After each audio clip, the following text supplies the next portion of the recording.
So on December 20th of 2023, I went into the gynecologist for a routine appointment. She did a pap smear, and I was like, well, since I'm here, can you also do blood work and run a full STD panel, including HIV, because some places, I don't know, when you ask for STD testing, they don't test for HIV. And I also said including HSV1. HSV1 is herpes simplex virus 1. It is the oral herpes. And some places won't test for it because a lot of the population actually has oral herpes. Yeah. You know, a cold It's like sore. 80%. So a lot of people test positive for it, but then they don't want people to freak out because a lot of people may not ever have a breakout. I don't know. Yeah. That's what one physician told me. And I was like, I don't know what everybody else do. I would like to know all of it. Anyway, so I asked her for those labs, and she asked me, am I asking because I have any concerns, or am I asking because, you know, I want to do preventative testing? And I let her know preventative testing. If I am playing adult twister, then I get tested every 6 months. If I'm not playing adult twister, then I get tested once a year. The last time I had been tested was March of 2023. It was now December 2023, so I was like, just include it in there. When I left the OBGYN office, I normally go to Quest Diagnostic, which is to the right. I went there, and it was probably like 5:30, and they didn't have any more appointments left because I think they closed at 6 or something like that. So I was like, damn, but there's another urgent care right on the left, and they have a lab in there. So I went to that urgent care to get my blood drawn. Okay. This is very important. That was on the 20th. On the 23rd, I got a notification that said my results were ready in the portal. I logged onto the portal. I didn't even go to the STD testing because I look at my blood work first. A doctor once told me that I am mildly anemic, so they asked me to take iron. Anyway, so I checked my blood work first, and then I was checking the STDs one by one. Not detected, not detected, negative, not detected. And then I get to, it said like HSV 1 and 2 antibodies or something like that, or antigens, and then it said like a high level of it. I immediately got on the phone with that doctor's office. She looked it up and she was like, okay, you know what? I'm gonna see if the physician can call you back. Yeah, you see what I see. She called me back and she was like, oh, I'm looking at your lab results. She's trying to go over everything else. I'm like, girl, I don't care about none of that. And she was like, oh, I'm looking on here and it says, you know, HSV 1 and 2 positive. She was like, I remember you asked for the test specifically. Like, is there something that you're worried about? There was nothing I was worried about. Actually, I was completely fine until I just logged on here and saw that it was positive. So now I'm freaking out. I am really freaking out. Like, I can feel myself, like, yeah, I can feel the anxiety just building. This is the first time I've tested positive for anything, mind you. She was like, yeah, you know, you've never tested positive for anything. Like, I'm going to just have them run it one more time because we don't know if it's HSV1 or HSV2. HSV1 is oral herpes. HSV2 is genital herpes. She was like, so we're going to have them rerun the test. This was on the 23rd of December. This was right before Christmas. The whole time during Christmas, I'm like stressed the fuck out. And thank the Lord I was on Christmas break from school because that would have been too much for me to handle. I done cried. I'm like, oh my God, you know, like what? Thankfully that I was in school at the time. So like I had learned about this. So I'm like, okay, you know exactly what herpes is, how it works, like what you have to do, like just calm down, you'll be okay. So then I'm like, wait a minute, I got it from somewhere. So I didn't say nothing because I'm like, you know what, I'm gonna wait until she run the second test. I finally got the results back on December 28th. I got the portal notification first. So I logged online. I seen that it said HSV1 not detected, HSV2 not detected. As soon as I was getting off of the portal, my phone was ringing and it was the physician telling me like, hey, good news, you actually don't have herpes. And I'm like, okay, well, why did I test positive? She's like, I don't know. So apparently that urgent care runs a different test than Quest Diagnostic does. And for whatever reason, there's some antigen in my blood that will always test positive on that specific test. Damn. Now let's fast forward to March 3rd of 2025. Okay. Now I'm going to later. the primary care physician. When I get a physical, I also tell her about my hip on the right side. Anybody that knows me knows I've been having hip pain for the past 2 years and I cannot figure out why. She's like, okay, we're going to get you some x-rays done. We're going to run labs to make sure it's not cancer. We're going to check for inflammation. You know, we're going to check your blood count. They want to make sure it's not arthritis, osteoporosis, like all kinds of stuff, right? So I'm like, okay, cool. And I'm like, well, since you run in my blood, can you check me for STDs as well? Can you make sure that you include HSV1, HSV2, and HIV. She was like, well, I don't know. They usually don't run HIV. Like, I have to. I'm like, no, I want it all. Why would you not do it? I want it all. I can only imagine that, and I'm not just looking at her tongue ring and coming up to this conclusion, but I can only imagine that the rate that she wants to get tested probably has something to do with the degree of promiscuity within her life.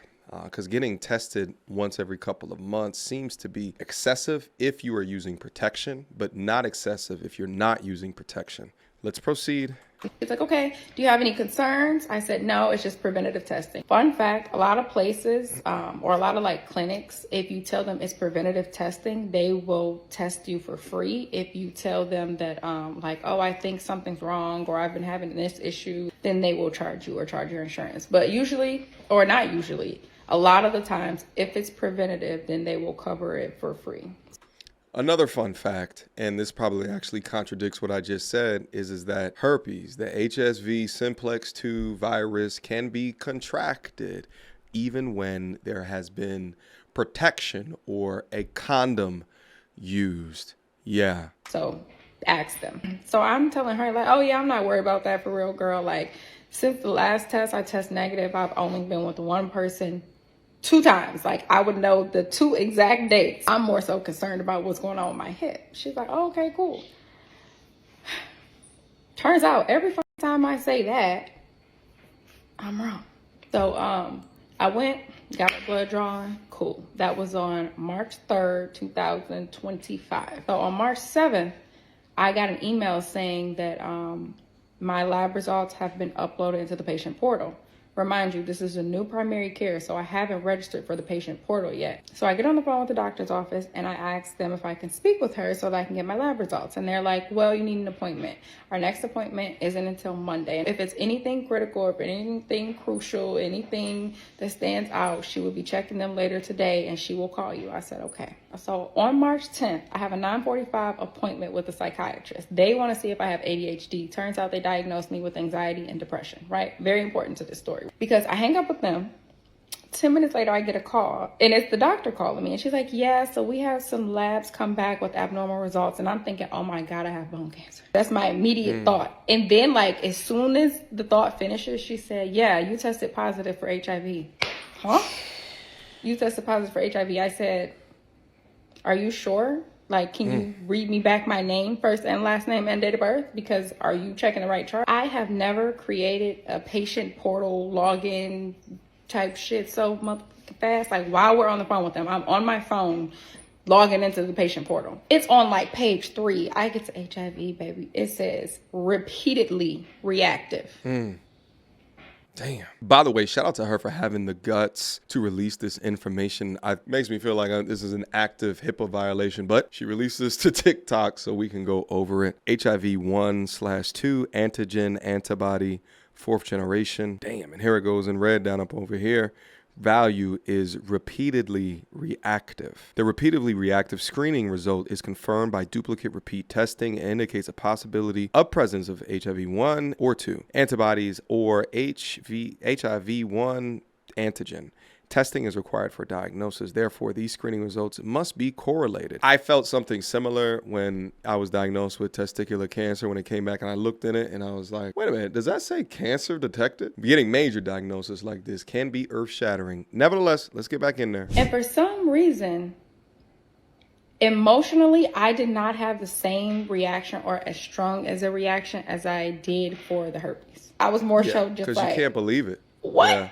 I'm like, that was the least of my concerns, like the very fucking least of my concerns. So she's like, yeah, we got to get you to a specialist immediately. Like, we have an appointment tomorrow at 11 a.m. or 1 p.m. Which one do you want? And I'm like, I have work tomorrow. And she's like, listen, the next appointment is not for 2 months, so you need to make this appointment. I get off the phone and I'm just like, all right, well, I got HIV. Like, for some reason, the herpes scared the heck out of me, but with the HIV, I was just kind of like, all right. As long as you're taking your medicine and doing what you're supposed to do, following whatever your treatment plan is, you can have a long, healthy life with HIV. You can have children and literally have a normal life. The worst part about it to me is, one, you can't breastfeed because you can transfer the HIV to your baby. Two, I'm like, I have to tell everybody that I date now. Like, I damn near got to say, hi, my name is Kira and I have HIV. And then I went to my friend's birthday party that day because that was her literal birthday. Or I didn't go to her birthday party, but she had like a little dinner in her house.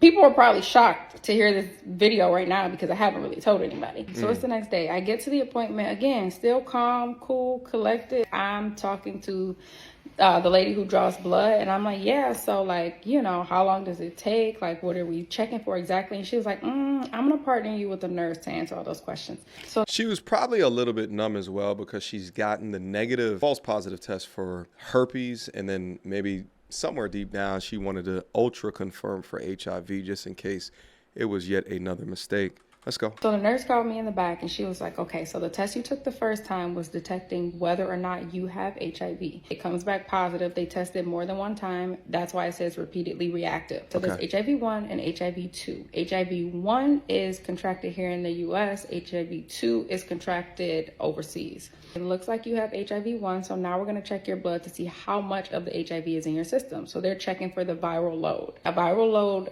less than 30 is negative. A viral load more than 30 is positive. That'll determine what your treatment is, and you'll go forward with the doctor from there. Usually 5 days to a week and a half to get the results back. We'll give you a follow-up appointment in 2 weeks, but your results will be back way before then. So she's just recording this now, but she got the results back over a year ago at this point. Shout out to this young lady again for talking through this particular scenario. What is a nightmare for her can be a learning lesson for other people. And that's why I want to leave the video off here today. While I think that it's interesting watching her talk through all of this, you would be remiss not to walk out of here with a learning lesson based off of her situation. I said it once, I said it before, and I usually say it in the context of having kids before you're ready, but wrap it up, wrap it up. Wrap it up. I wish nobody, even my worst enemy, not wake up one day and get a diagnosis like this. We're all going to get bad diagnosis at some point in life. Right? If you live long enough, something was going to happen to you. But when it comes to these viruses or these illnesses that can be prevented by the use of a rubber, by the use of abstinence, by use of not encountering high risk situations or people, prioritizing going raw, the feeling of that over long-term health complications or implications is actually insane if you think about it. And I'm sure if I had a conversation with her, she would echo that she regrets ever meeting this person, that she regrets not utilizing a condom for, what does she call it? Adult twister. But because she made that adult decision, she now has to deal with the very adult consequences. Thankfully, though, it's not like when I was growing up in the late 80s, early 90s, getting HIV was a damn death sentence. I remember being in the first grade and there'd be commercials that popped up. And at the time, they thought HIV really just came from gay, right? Like, I remember like religious leaders talking about that, well, God has now proven that it's an abomination because only gay people get it. And then straight people started to get it as well. But flash forward 40 years later, you still got Magic Johnson still alive, and you got all of these people living relatively normal lives if they keep their viral load beneath a certain level, meaning that they discovered it early and was put on the proper medication in order to contain the virus. But nevertheless, you got to think about the mental toll and impact. I mean, she was just diagnosed with depression, and now she has to go through a real diagnosis of which she cannot have a future situation and not tell that person, right? We talk about all day women having children and how that may exit them from the dating marketplace for the majority of guys. Well, what about something like an incurable disease? Probably more dudes are not going to want to sign up for that. And it was all based off of decisions that she made. Stay safe out there, everybody. That goes for the MT Army, that goes for the MTRs. Protect yourself and never value short-term gratification over a long-term logical decision. Questions, comments, concerns. Y'all already know what to do. Me, go to turtlesandreviews@gmail.com. Guys, let me know what you guys think down in the comment box below. Also, I want to know as well, were you ever talking to a young lady or a guy and then they let you know their status and you either stayed in that situation or you exited that situation? I want to know from you. I want to hear some stories down below. Last but not least, join my men's self-development community. There's a link to it down in the description box down below. Click that link, beam up, and I will see you guys soon. Until next time, YouTube. You is ratchet as they come, rainbow weaves and batwing lashes, weighing more than a man. What time is your football practice? I bet you can hit that A gift like a mug. How you big back and said a man must buy you gifts. Where here goes a Fitbit tracker. Are you mad? Cause you got 3 kids by 4 different dads. You pick cookies, then you bash. Oh man, when you get sad.